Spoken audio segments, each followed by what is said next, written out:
pedir que trabajo, que no tenían trabajo, consiguieron trabajo y pasó un milagro, se perdieron. Un mal milagro, ¿sí? El pecado allí es uno que muchos no confiesan.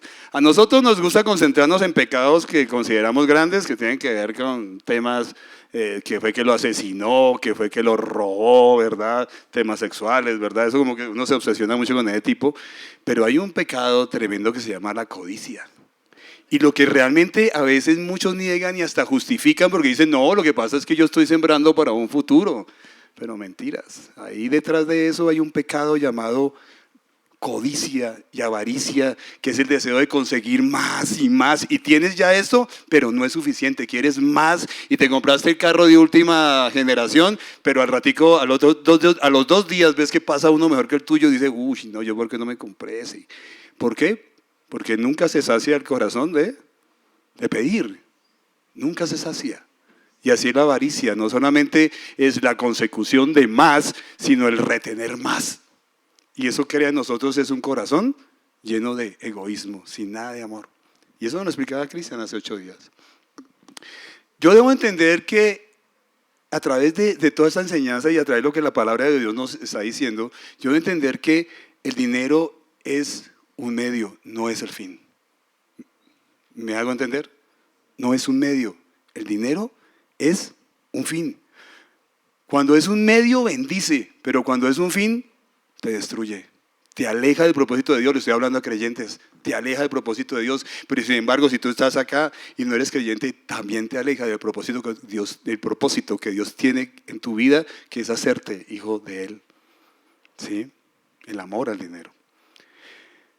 Él es excelente si es tu siervo, ¿sí o no? Si el dinero es tu siervo, es excelente. Pero cuando es tu amo, se los digo por experiencia, te daña. Te daña. No nos enfoca en la voluntad de Dios. Y esto es, desde el principio existe, desde el comienzo existe este tema en la humanidad y es el tema de la mayordomía. Dios siempre, como vemos aquí en su palabra, el Señor nos recuerda, y hoy específicamente en la parábola de los talentos, vimos de bolsas de dinero, ¿verdad? Primero que Dios es el dueño de todo. Ahí, ¿cómo le decían ellos a Él? Señor. Él es el Señor. Ellos son siervos. Si tú lo pasas y lo pones en este contexto, nosotros somos siervos del Señor. Él es nuestro Señor, ¿verdad? Y Él como dueño de todo me lo da para que yo lo administre. De eso estuvo orando Brian ahorita y Miguel, ¿cierto? No es mío. Ahí está el problema. Ese es el problema, que yo no entiendo que el dinero que tengo no es mío. ¿Quién se lo dio? ¿Quién le proveyó? Sí, yo sé que usted puede decir, yo me maté trabajando, sí, pero ¿quién le dio el trabajo? ¿Verdad? Fue Dios quien le proveyó. Él fue el que le dio. Y Él me lo ha dado, vuelvo y repito, para que yo ejerza mayordomía sobre Él. Entender esta verdad te va a enfocar en la voluntad de Dios con respecto a cómo debe manejar esos recursos que Dios te da. Y eso no es de ahora, eso es desde el principio. ¿Qué hizo Dios cuando Dios primero creó todo el universo completico, creó este mundo y después a quién le dijo que señoreara y sojuzgara sobre él? O sea, ¿a quién le dio la mayordomía? ¿Y lo hemos hecho bien? No. Es mirar el medio ambiente como está, ¿no? Cada día más calor. Que día estuve en viaje a Barranquilla, ya hace 42 en Barranquilla. Yo viví en Barranquilla pasaba por Barranquilla, vivía en Riohacha, Guajira, ya eso es historia patria, como 40 años. Y en ese tiempo yo jamás sentí que en Barranquilla subiera de 37 grados. ¿Algún barranquillero aquí que me diga, sí o no, Nancy? ¿Sí o no? No pasaba de ahí. 42 grados en Barranquilla, allá. Ceci, no estoy mintiendo. Los nevados están ya casi todos perdiéndose, qué tristeza. ¿Quién estaba administrando eso y quién ha dañado el medio ambiente? Por la codicia de tener más, acabando con bosques completos, por tener más, por construir más, enviando smog al cielo y contaminación, destruyendo la capa de ozono. ¿Quién lo ha hecho? El hombre. Mal administrador somos. ¿Por qué? Porque nos mueve primero la codicia. Primero yo, después yo y tercero yo. Cuando entendemos que somos mayordomos, no dueños, entendemos también que un día nuestro Señor vendrá y nos va a pedir cuentas, como lo vimos en esta parábola de los talentos. Nos va a pedir cuenta no solamente del dinero. Estamos enfocados ahorita en estas predicaciones en el tema del dinero, pero Él te va a pedir cuenta de qué hiciste con tu tiempo. ¿Cómo te va con tu tiempo en el día? ¿Cómo lo gastas? ¿Cuánto tiempo en Facebook? ¿Cuánto tiempo en Instagram? Y eso ya no es de muchachos, creo que ahí todo el mundo mira al muchacho, viejitos pegados de Instagram. Los he visto de Facebook y dele 2 horas. Ya tienen este dedo musculoso, perdiendo el tiempo. Y el Señor te va a demandar, te va a demandar. Te va a pedir qué hiciste con tu tiempo, qué hiciste con los dones que te di espirituales. ¿Los usaste? ¿Qué hiciste con los talentos que te di? ¿Qué hiciste con la esposa que te di? Con los padres que te di, con los hijos que te di. ¿Qué hiciste con ellos? Te va a pedir cuentas. ¿Cómo eres tú como papá, como hijo, como esposo, como esposa? ¿Verdad? Nuestro cuerpo, ¿cómo lo estamos administrando? ¿Harta Coca-Cola? ¿Sí? ¿Sí? Me imagino. Así la encarezcan, pero ahí eso es como el adicto, la sigue comprando. Hamburguesita, todo lo que tenga químico, papitas. El Señor nos va a preguntar qué hicimos con todas estas cosas y entre esas nos va a preguntar qué hicimos con el dinero que el Señor nos ha dado. Entonces, el Señor me parece interesante en esta parábola que llama a los 2 primeros siervos después de rendir cuentas, siervos buenos y fieles. ¿Usted cómo se considera? Porque al tercero, ¿cómo lo llamó? Malo y negligente. La pregunta es, ¿cómo eres tú administrando el dinero? ¿Bondadoso y fiel? Porque eso es el contexto. ¿Cómo eres tú manejando tu dinero? ¿Bondadoso y fiel con lo que Cristo te ha dado? ¿Lo usas con sabiduría y conforme a la voluntad de Dios o como a ti te parezca? Porque ahí está el problema. Cuando creo que es mío, yo lo uso como yo quiero. Vamos a observar 4 aspectos que un buen mayordomo de Dios debe tener en cuenta. Y el primer aspecto que debes tener en cuenta y que lo vemos desde un principio es el señorío. Entonces, siguiente, ahí está, ¿no? Señorío, gracias. Señorío. El Salmo 24:1, creo que se lo saben todos de memoria, que dice, de Jehová es la tierra y su plenitud y todos los que en él habitan. De Jehová es la tierra y toda su plenitud. Y todos los que en él habitan. ¿Y qué dice Ageo 2:8? Que lo usan bien mal ese versículo. Mía es la plata y mío es el oro. O sea, todo pertenece al Señor y nos recuerda que tanto creyentes como no creyentes dependen de la providencia de Dios. ¿Amén? Todos. En la parábola de los talentos se le llama Señor al jefe de los siervos y dueño de esos talentos que entrega para que ellos lo administren. Y lo que Jesucristo nos quería decir es que ese Señor de la parábola, ¿quién es? Él. Él es el Señor. Y nosotros somos sus siervos, no los dueños de este mundo, porque nos creemos los dueños de este mundo. ¿Bien? Ahora, para muchos cristianos creo que es fácil ver a Dios como Salvador, ¿verdad? Porque cuando uno ve a Dios como Salvador y por eso cuando a veces alguna persona predica un poco fuerte, ay, no se llenan de eso, parecen esos bebés consentidos que no les puede decir nada. Me voy de esta iglesia porque me hablan muy duro, ¿verdad? Pero es verdad, nos encanta ver a Jesús como Salvador. Eso nos encanta. Ay, Él es el que me perdona las 800,000 veces que peco. Ay, tan lindo. Su amor y su gracia es tan bella porque sigo pecando fresco, pero Él me sigue perdonando, ¿verdad? Nos encanta verlo como Señor. Nos encanta verlo como ese Dios de gracia. Y Él es Señor de amor y Él es Señor de gracia. Yo no lo niego, es verdad. Nos ama y de verdad que qué paciencia que tiene con nosotros. Nos sigue amando y es más, dice que a pesar de que pecamos, Él nos sigue perfeccionando. Él es hermoso, es cierto. Es verdad que nos salvó y nos libró del infierno. En el momento que yo creí en Jesucristo, en ese momento el Espíritu Santo entró en mi vida y el Señor dijo, este es mío. El día que creí que Él murió por mí, desde ahí yo soy salvo, ¿sí? Soy salvo del infierno, gloria a Dios. ¿O cuántos quisieran quemarse todo el tiempo después de que mueran en el infierno? Yo creo que nadie, ¿no? Dice, que dice la Biblia que es un lugar de tormento. Si uno aquí sufre un poquito y ya se llena de desespero, ¿cómo será toda una eternidad? ¿Mm? Entonces, queremos verlo como Salvador, nos gusta, nos encanta verlo como Salvador, pero ¿nos gusta verlo como Señor? No tantos amén, ¿verdad? Porque cuando uno dice que Él es Señor de la vida de uno, eso significa que yo soy su siervo y que yo debo andar conforme a sus mandamientos, conforme a su voluntad. Y ahí ya no me gusta. Ya no me gusta, me siento como que me siento atado, como así. Entonces, si hay algo que realmente la palabra de Dios nos dice que demuestra si yo amo al Señor, es cuando lo considero eso, el Señor de mi vida, y lo amo y me esfuerzo por cumplir sus mandatos para demostrar que tengo temor de Él y tengo amor por Él. ¿Mm?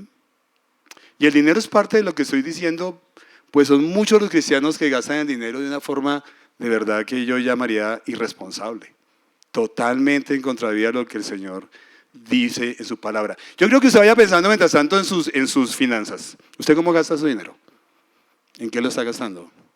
¿Usted es de los que tiene 40 pares de tenis pero apenas ve otros se desespera? ¿Sí?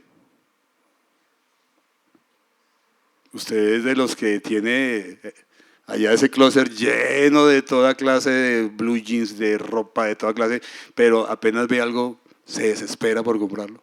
Y yo no estoy diciendo que eso sea malo. No estoy diciendo que eso sea malo. Lo que pasa es que realmente cuando uno está acumulando de esa forma, el Señor no te está felicitando por eso. Porque ¿dónde estás acumulando todo lo que ganas? En este mundo. ¿Y qué dice? ¿Y qué vimos la vez pasada? Que el que acumula aquí no se va a llevar nada. Porque el día que usted se muera, se puede llevar un blue jean, pero tranquilo que ese se lo quitan para quemarlo después. No lo va a llevar. Nada se lo va a llevar. Así sea Levi's o lo que sea. Sí, uno decía Levi's, ¿no? Levi's. O sea, ¿sí? Levi's, sí. No te lo vas a llevar, te lo quitan.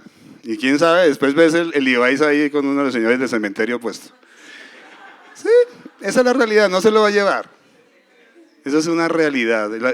Salomón hablaba de que vana, él decía que vana era su vida y vano lo que había hecho, todo lo que había acumulado para saber que si él se moría, eso lo iba a disfrutar otro y de pronto ni sus hijos. Otro. Y es verdad, eso puede pasar. ¿Mm?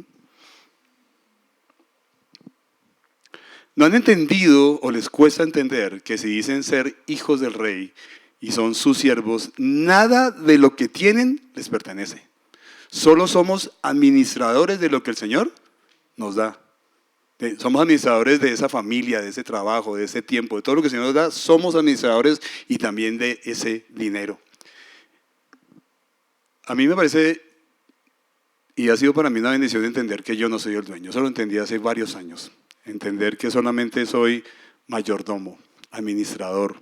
Porque eso rompió de alguna forma esa manera de pensar que yo tenía un poco acumulativa, ¿verdad? Ese deseo de lo que el mundo hace, ¿no? De que sale cualquier cosa en televisión y ya se la quieren comprar, ese mercantilismo ahí, ese consumismo en el que muchos cristianos hemos caído, ¿verdad?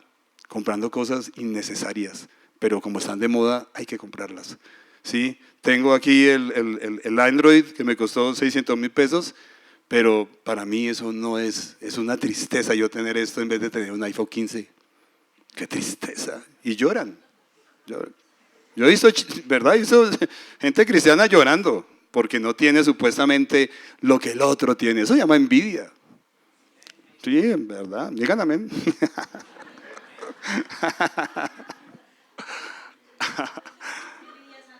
Es una envidia santa, sí.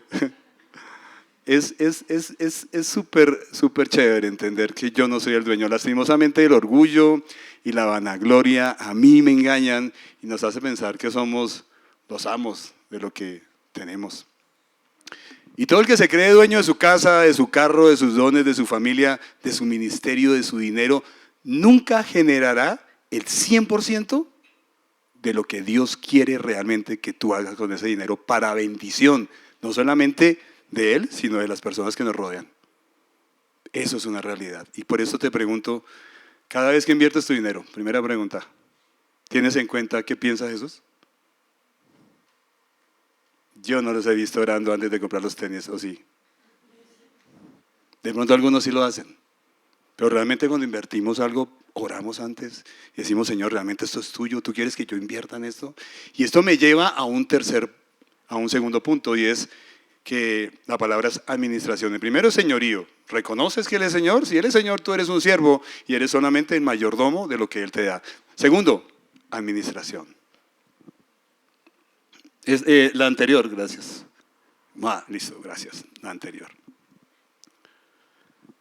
En la parábola de los talentos queda bien claro que Jesús es el dueño de todo y que nosotros somos solo administradores de sus bienes. Y Dios nos confía ese capital de carácter espiritual, porque el capital no solamente es de carácter, aquí se ve como si fuera solamente carácter material, ¿sí? Como si fuera dinero. Pero esto Dios te ha confiado cosas espirituales, te ha confiado hasta tus emociones y te ha confiado tu dinero para que lo administres, pero no es tuyo, es de Él. Y en esta serie de enseñanzas queremos enfatizar en lo financiero, donde un día tú y yo vamos a estar frente a frente, como vemos ahí al mayordomo con su jefe, ¿cierto? Rindiendo cuentas, como el amo llamó a sus siervos ahí en la parábola. Y les digo una cosa, es imposible ser un buen administrador del dinero que Dios me da si yo no llevo un presupuesto ordenado. Y ahí no les voy a pedir que alcen la mano, pero les voy a preguntar, ¿cuántos tienen un presupuesto del dinero que ganan? Porque no les digo que alcen la mano porque a veces da esta pena que hay gente que no tiene presupuesto. Como llega, lo gastan. Y a final de mes, ni siquiera, faltando 10 días para acabarse el mes, oiga, y no hay plata. Le dicen a la esposa, ¿no? No hay plata. ¿Pero en qué se gastó? No se acuerdan. No se acuerdan, no recuerdan en qué se gastaron la plata, porque no tienen un presupuesto. Y les digo una cosa, si usted es administrador, usted tiene que llevar un presupuesto ordenado. Y en ese presupuesto, ¿cuál debe ser la prioridad? ¿Cuál es la prioridad? No es la ofrenda, es Dios. Dios debe ser su prioridad, porque Él es el que le ordena cómo tiene que organizar ese presupuesto. Lógico, y lo que dijeron allí, la ofrenda, lógico, la ofrenda porque tiene algo de carácter espiritual donde uno dice, bueno, Señor, te pongo primero, aparto esta ofrenda para ti, porque tú eres lo primero, pero sin embargo de ahí para allá, ese 90% o qué sé yo, o 95%, no sé cuánto ofrenda, si ofrenda del 5, del 10, del 7, lo que sobra uno piensa que es de uno, ¿de quién es? De Dios. Y tú vas a tener que rendir cuentas no por el famoso diezmo o por la ofrenda que des, sino vas a tener que rendir cuentas de todo, porque es que todo es de Él. Por eso tienes que llevar un presupuesto. Muchas personas de verdad viven en ruina espiritual, viven en ruina también hasta financiera, porque no llevan un presupuesto y viven peleando con la esposa y no tienen dinero al final del mes para pagar las deudas que tienen, los compromisos a los cuales ellos dijeron que iban a cumplir. Y damos hasta como cristianos mal ejemplo porque no pagamos el arriendo hace 2 meses o la cuota de la casa lleva días, ya está en cobro coactivo. Y va uno a mirar, mal presupuesto. ¿Y en qué gastaron? En caprichos y deseos. Se les olvidó que primero había que cumplir con Dios y cumplir con esos compromisos a los cuales dijimos que íbamos a cumplir, perdón la repetición ahí. Y miren que ese buen manejo en mi presupuesto es lo que determina la capacidad de recibir más o menos de parte de Dios. Mire que si Dios le dio a ese hombre 5 talentos, el Señor ya sabía que ese hombre tenía la capacidad de administrar ese dinero. ¿Por qué lo sabía? Porque era un hombre ordenado. Y al que le dio 2, igual. Por algo a ese le dio 1 solo. Porque el Señor es omnisciente y Él conoce a su gente. Pero tenga la seguridad que si usted tiene un presupuesto ordenado, el Señor le va a dar más. porque sabe que usted es buen administrador. ¿Mm? Y con eso no estoy diciendo que lo va a enriquecer, pero tengan la seguridad que no le va a faltar. ¿Amén? Sí. Eso sí, entre más capacidad, pues más responsabilidad. Si usted es más capaz, el Señor le va a demandar más. Al que más le da, más le demanda, ¿verdad? Pero más gozo también, sabiendo que el Señor me considera bueno y fiel. ¿A usted no le gusta eso? Saber que a usted lo considera el Señor bueno y fiel y por eso le da más y le da más responsabilidad porque sabe que usted es buen administrador. ¿A usted no le parece eso chévere? No le parece chévere, ya me di cuenta.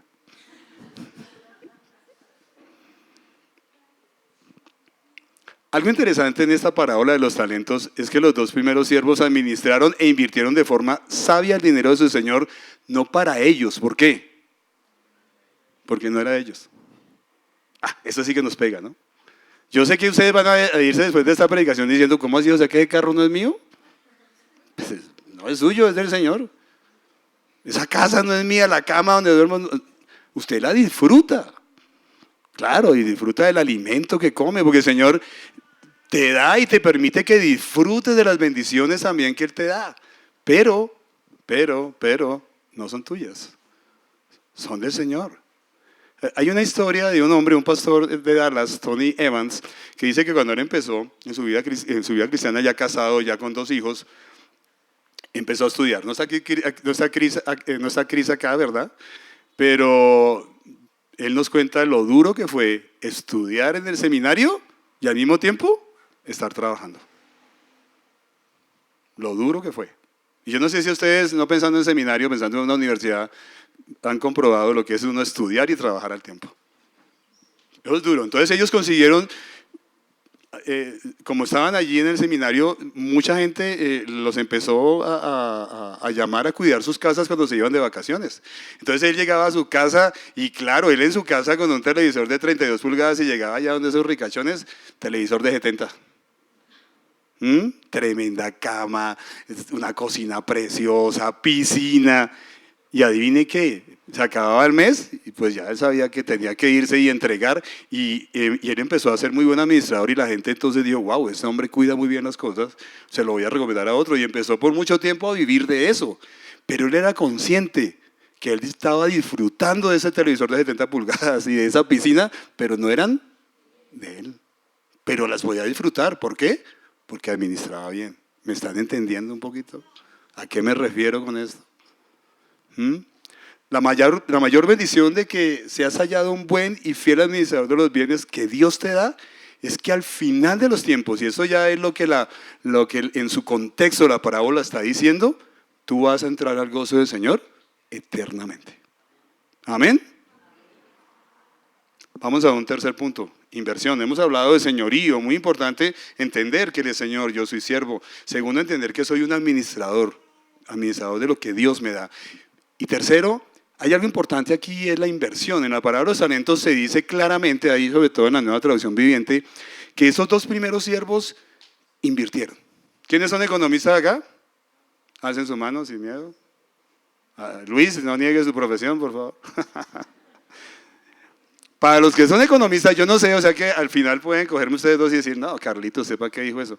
Pero para los que son economistas, saben que toda buena y correcta inversión se caracteriza porque a pesar de los riesgos que conlleve, ¿cierto? Porque toda inversión conlleva riesgos, ¿verdad?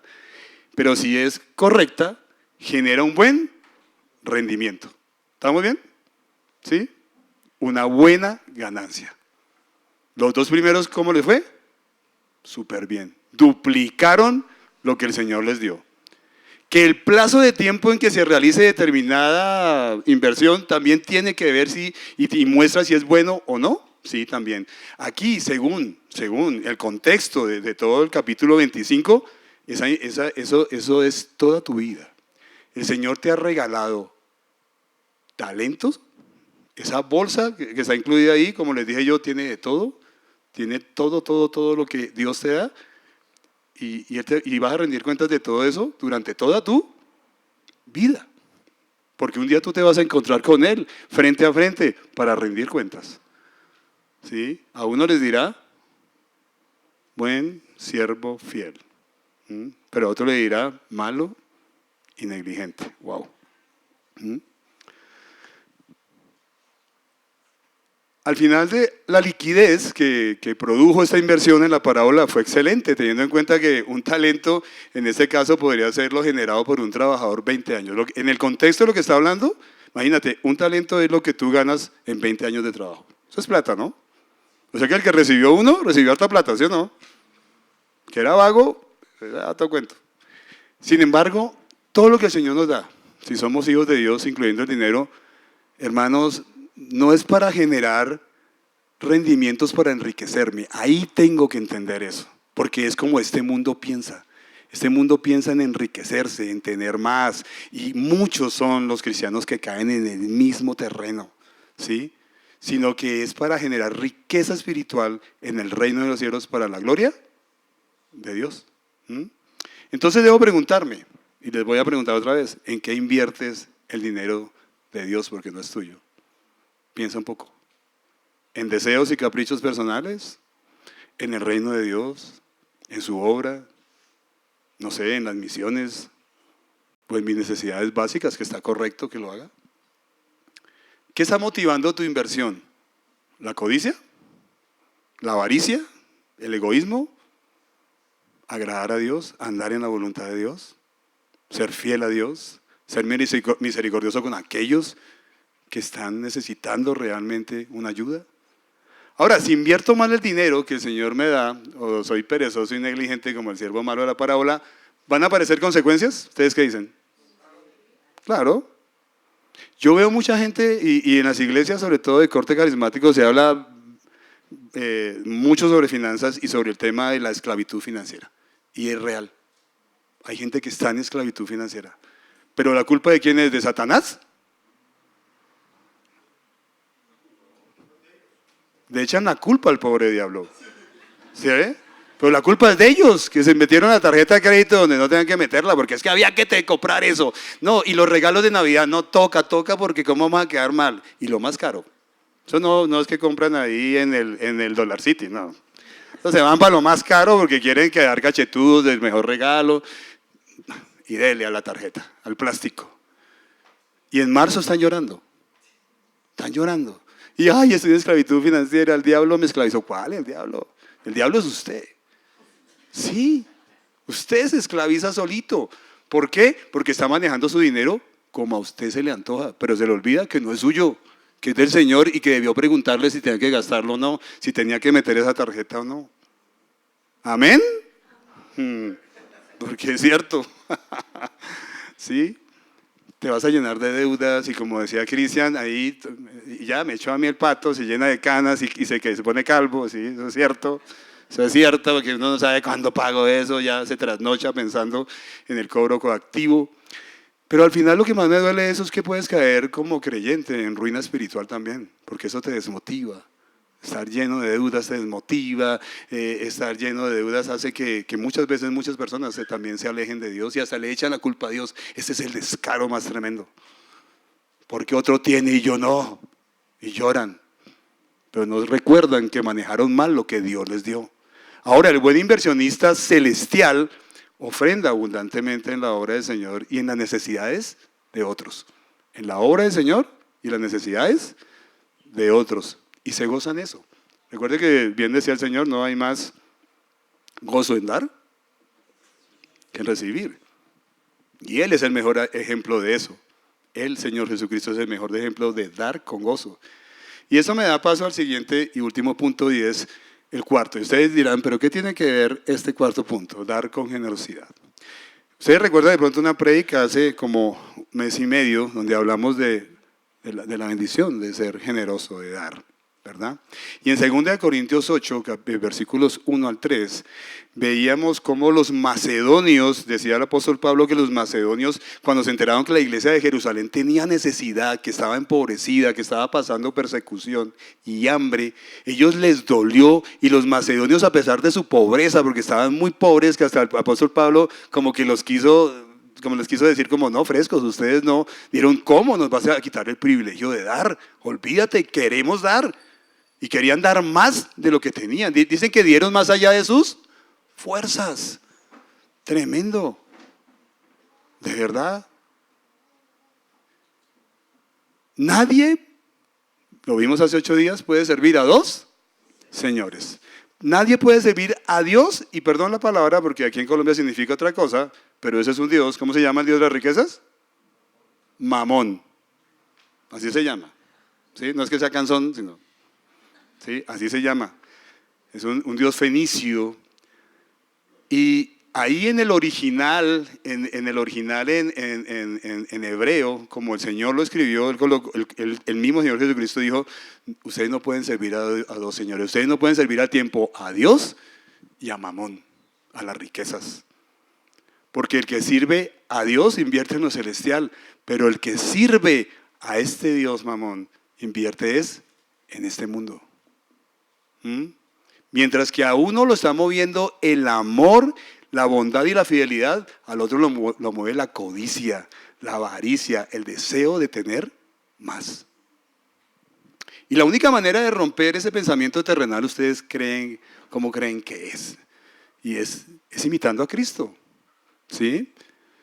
¿Qué hizo Cristo? Cristo, Rey del universo, sobre todo, dueño de todo.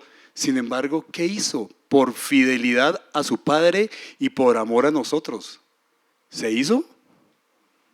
Hombre, y se hizo siervo, y más que siervo, se hizo maldito, porque fue a una cruz a morir por nosotros y pagar todas nuestras culpas. Se dio a sí mismo por nosotros. Dios Padre es ejemplo porque dice que dio a su Hijo para la salvación de nosotros, para que todo aquel que crea en Él no se pierda, mas tenga vida eterna. Entonces el Señor Jesucristo es el mejor ejemplo de dar, ¿verdad? Él nos enseñó que es dar con generosidad para suplir las necesidades de otros. Y eso es lo que nosotros debemos aprender de Él. ¿Cómo somos instrumentos y cómo podemos ayudar con nuestro dinero a que el reino de Dios se expanda? Yo sé, y se lo digo por experiencia, que al principio va a ser difícil. Dicen por ahí que lo último que se le convierte a un cristiano es el bolsillo. Sí, es lo último que se le convierte. Yo no les lo digo, es difícil. Pero después va a traer ese gozo cuando uno empieza a ver las bendiciones de eso. Yo creo que los que trabajan como le pasa a Fernellas, ese allá en la fundación, tiene que ser y tiene que dar mucha alegría cuando en Navidad le entregan a un niño un muñeco o un carrito que sus papás no le pueden dar, porque esos niños viven de la basura allí en Soledad Atlántico. Y ver la cara de un niño que está recibiendo un carrito, eso ya te pagó todo. ¿Qué carro? ¿Qué Mercedes-Benz? Ver la cara de un niño que llora de la felicidad porque por primera vez tiene un carro en sus manos nuevo. Eso te paga todo. Y por eso es que tenemos que tener un cambio de mentalidad en aposento alto a sus pies. No podemos seguir pensando como este mundo en acumular riquezas y olvidarnos que hay gente que necesita, que hay hermanos en Cristo que necesitan y que la obra de Cristo, ese dinero que tú das acá, es de bendición, porque por algo tú estás aquí sentado edificándote. Por algo estás aquí. Si se paga este lugar, que mucha gente dice, esto es un local, gloria a Dios, porque este local no es un local. En este local se reúne la casa de Dios, se reúne la iglesia del Señor. ¿Para qué? Para amarnos unos a otros, ¿verdad? Para charlar. Qué rico, por ejemplo, los que vinieron hoy a un desayuno de siervos, poder charlar juntos, abrazarnos, contar nuestras cosas, decirle, hermano, ore por mí que estoy mal. Qué chévere ese sentimiento familiar. Gloria a Dios por este lugar. Y gloria a Dios porque muchos somos motivados hay que ofrendar es aquí, porque aquí es donde ni el orín ni la polilla va a destruir. Yo realmente estoy consciente que estoy haciendo riquezas, ¿dónde? Allá. Piense que usted cuando llegue allá, ojalá pueda encontrar esta bodega llena de todo lo que usted le sirvió a los demás y todo lo que usted ayudó a expandir el reino de Dios. Hermanos, esto lo he dicho muchas veces, dirán otra vez, si lo dije otra vez pueden decir así, no importa. No interesa, como decía el apóstol Pablo, no me cansaré de repetirles las mismas cosas. Porque uno le entra por acá, le sale por acá. Unos puños cerrados que deciden abrirse, dejan nuestras manos abiertas para dar. Pero mientras usted mantenga los puños cerrados, difícilmente. El generoso recibe más porque es un buen administrador de los bienes de Dios y sale favorecido, como lo vimos pensando en el testimonio de este hombre Tony Evans, pero es una realidad en nuestra vida. Nosotros disfrutamos de lo que Dios nos da, ¿sí? Dar provee un verdadero gozo, acumular provee dolores de cabeza, ¿sí o no? Esa gente que más tiene son los que más impuestos tienen que pagar. Yo me pongo, no sé, pero yo no tengo sino un solo carro y ya a veces de verdad me dan ganas de venderlo, ¿sí? Donde andes a 51 por hora, ¡pin! Allá te aparece el parte, dice que exceso de velocidad. Rápido y furioso, pues a 51. A 51 y vaya y haga el curso. ¿Sí? Vaya y haga el curso, 280,000 pesos pagué la última vez. ¿Sí? Tiene que pagar el SOA, tiene que pagarle un seguro todo riesgo porque aquí se roban hasta un hueco, ¿no? Entonces toca pagarle seguro todo riesgo, toca la revisión tecnomecánica, ni hablemos de la gasolina que está carísima. O sea, no les quiero seguir hablando porque se van a poner a llorar conmigo. Y hay gente que tiene 3 carros para pagar más impuestos. Ah, el impuesto, para pagar más impuestos. Entonces, a la final, entre más tienes más dolores de cabeza. Es chévere cuando uno va llegando a viejito como yo, porque uno va diciendo lo necesario, con eso estoy contento, con eso estoy feliz, lo necesario. Lo contrario a la generosidad, ¿qué es? El egoísmo. ¿Y por qué se caracteriza? Ya los dije, por avaricia. Ay, por algo que es tenaz, la tacañería. ¿Cuántos son tacaños aquí? Alzan la mano. Ay, ay, no quiero hablar. No quiero hablar. Esos que para todo lo que salga, nunca tienen. Es que yo no ofrendo porque ¿de dónde? ¿Sí? Nunca tienen. O sea, hay algo que se hace y están... yo he visto gente que está con la platica acá. Apenas ve que le ayudan, guardan la platica. ¿Sí? Pero si no, entonces ahí sí la tienen. Entonces uno dice, wow, aquí hay una maña rara. ¿Sí? Y lo malo es que, perdónenme que diga eso, pero es la realidad. Ven la necesidad de una persona pobre, ven que está pobre y llaman que a ver quién le ayuda y él con la plata acá. ¿Por qué no le ayuda a usted? Me está llamando a mí para que le ayude, ¿por qué no le ayuda a usted? Si lo vio tan pobre y tiene tanta misericordia de él. Si ven, hay un problema de mentalidad porque dicen, listo, yo soy misericordioso, pero de mi plata no. A eso sí que pena. Entonces no es misericordioso, hermano. Usted lo que simplemente lo que le gusta es comunicar que hay gente pobre en el mundo.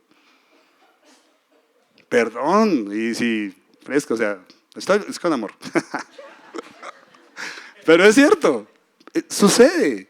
Y yo no me escapo de eso. Dios cambió mi mentalidad totalmente hace muchos años, porque era una mentalidad esa. Y lo triste es que, hermano, padres tacaños, ¿qué heredan? Hijos tacaños. Cuando uno ve gente que no ofrenda en la iglesia, mire los papás, tampoco ofrendan. Sí, tenga la seguridad. Perdón, vuelvo y repito, si uno es fuerte a veces decir esto, no se van a ir a la iglesia por eso, por favor.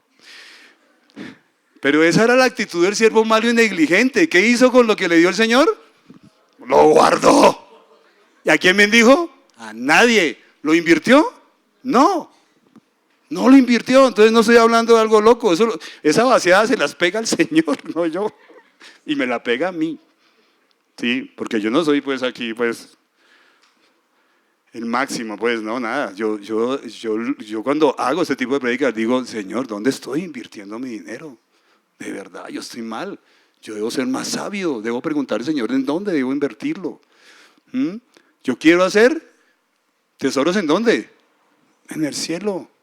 ¿Para qué aquí en la tierra si me muero y no me lo voy a llevar? ¿Qué estás haciendo tú con lo que Dios te da? ¿Qué estás haciendo? ¿Qué vas a encontrar tú cuando llegues al cielo? ¿Será que vas a encontrar riquezas allí? ¿O las vas a dejar todas acá para que otro las disfrute? Piénsalo bien.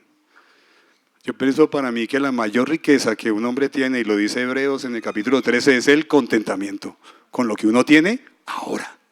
No está diciendo con lo que va a tener mañana, con lo que tiene ahora. estar contento, que usted puede llegar a su casa, acostarse y prender su televisor, ver el programa que quiere, descansar en su camita, al otro día tiene un trabajo, se levanta, trabaja, recibe su sueldo, no sé, diario, semanal, mensual. Gloria a Dios. ¿Cuántos tienen el saber aquí nomás que salimos y estoy seguro que todos van a almorzar o no? ¿Alguno que no vaya a almorzar? ¿Para invitarlo? Ah, ese alza la mano.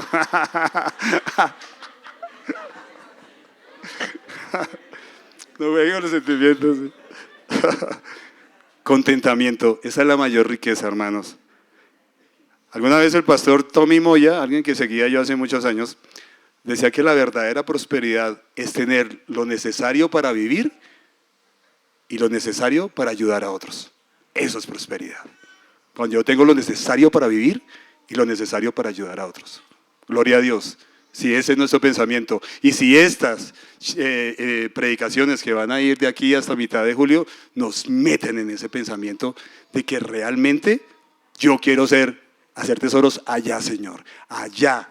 Allá es que quiero hacer tesoros. Yo no quiero vivir como lo va a decir una prédica más adelante. Yo no quiero vivir en este punto. Yo quiero vivir en esa línea eterna que tú me muestras. Amén. Señor, te damos gracias por tu palabra.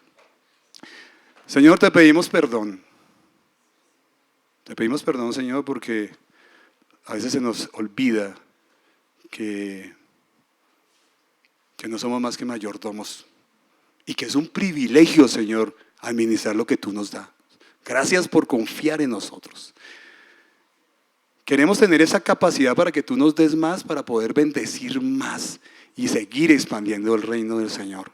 Ayúdanos, Señor, a quitar esa mentalidad de vivir en este mundo, Señor, queriendo acumular y acumular y acumular riqueza, Señor, y dejando vacío allí en el tesoro celestial. Señor, que sea tu Espíritu Santo convenciéndonos y tu palabra, como hoy la pudimos oír, convenciéndonos de que un día tú nos vayas a llamar a cuenta. Y yo quiero, Señor, que tú me llames buen siervo fiel. En lo poco has sido fiel, en lo mucho te pondré. En tu nombre, Señor Jesús. Amén. Bien, le queremos dar la bienvenida a Melanie Alfaro. ¿Dónde está Melanie Alfaro?